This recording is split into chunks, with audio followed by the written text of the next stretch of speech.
Daftarlah haji sekarang, jangan lagi menunggu pensiun atau sudah terkumpul duitnya, ucap Kepala Kantor Kementerian Agama Kota Subulu Salam Juniazi pada saat memberikan sambutan pada acara sosialisasi keputusan Dirjen PHU nomor 130 tahun 2020, Selasa, tanggal 28 September tahun 2021. Untuk mengetahui tentang haji yang perlu dilakukan adalah mendaftar haji terlebih dahulu ke kantor Kementerian Agama, dan setoran awalnya ditabung di bank, pungkasnya.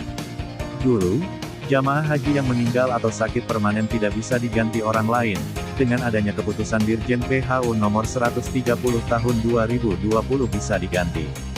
Dikatakannya bahwa saat ini jumlah jamaah haji yang telah mendaftar sebanyak 1.200, maka waiting list-nya sudah mencapai 32 tahun.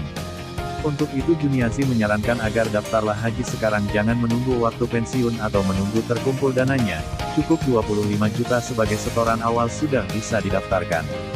Tambahnya, selama 2 tahun Indonesia tidak memberangkatkan jamaah haji ke Saudi Arabia akibat pandemi global COVID-19 bukan karena tidak ada dana atau berita-berita yang sifatnya hoaks. Di akhir sambutannya, Juniazi berharap peserta yang turut serta dalam sosialisasi ini agar menyebarluaskan aturan ini kepada masyarakat, khususnya para calon jamaah haji yang telah mendaftar haji untuk mengetahui hal atau aturan baru ini.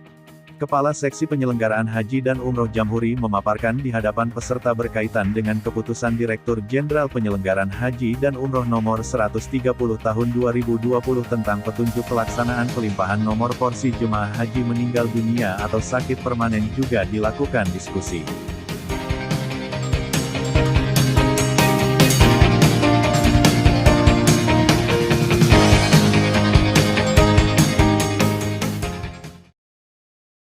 Media Center Dinas Komunikasi dan Informatika Kota Subulu Salam mengabarkan.